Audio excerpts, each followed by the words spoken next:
ৰাজদীপ আৰু পাহি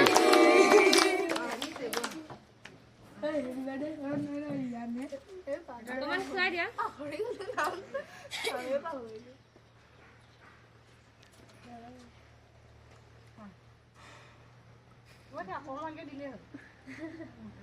তাইকো অকণ দি দিয়া অকমান কাটি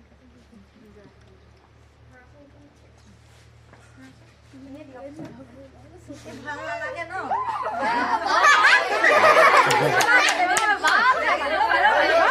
হ'ব হ'ব হ'ব হ'ব হ'ব বেছি নহয়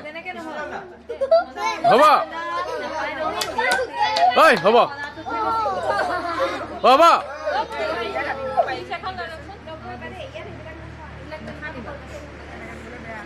চকুৱে দেখা নাই